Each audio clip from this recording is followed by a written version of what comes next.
عدالت طلبی و آزادی خواهی و کاروان آزادی بیان حداقل در 100 سال اخیر راهی دراز و ناهموار را پیموده و مقاومت‌ها صورت گرفته و جان‌های زیادی در این مسیر قربانی شده و امروز هم ما نیاز به مقاومت و قربانی داریم.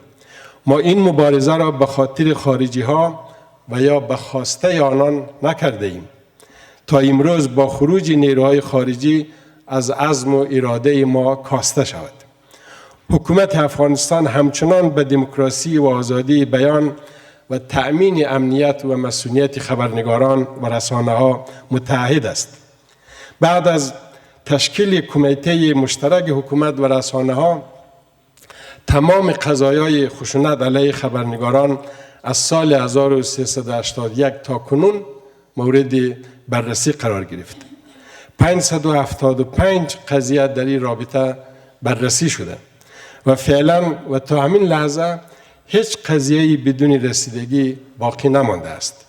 با عنوان مثال در قضایای مهم اخیر خشونت، قاتل الیاس دایی گرفتار شد و همچنین قاتل رحمت الله نیکزاد، قاتل بسم الله عادل ایماق، قاتلین یوسف رشید، قاتلین ملاله میوان، قاتلین عبدالمنان ارغن در قندهار، قاتلین 9 تن خبرنگاران در ششدرک کابل، قاتلین صمیم فرامرز و راموز احمدی در انفجار کلیپ میوند غرب کابل، قاتلین احمد شاه خبرنگار BBC در خوست و موارد زیادی دیگر همگی دستگیر شدند و دوسیه آنان یا در سارنوالی تحت تحقیق قرار دارد و یا حتی فیصله محکمه هم در این رابطه صادر شده.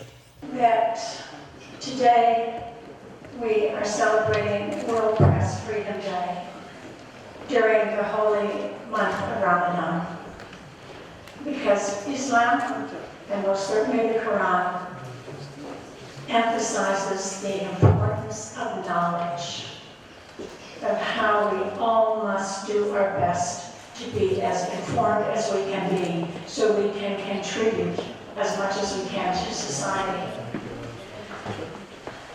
And where do we turn often for knowledge, for awareness, for information? To our media, to our journalists, to the people who take the time to research an issue, to understand it more deeply, and pull it together and present it to us in a way that matters for us. So it's appropriate today, in the holy month of Ramadan, that we celebrate World Press Freedom Day.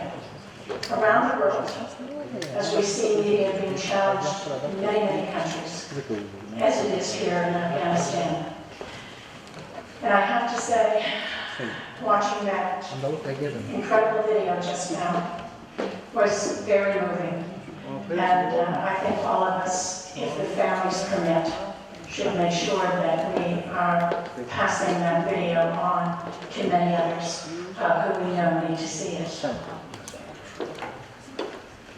You just saw a video, a picture of my boss, the Secretary General of the United Nations. So I'm going to begin by quoting him. He said, "When media workers are targeted, societies as a whole pay a price."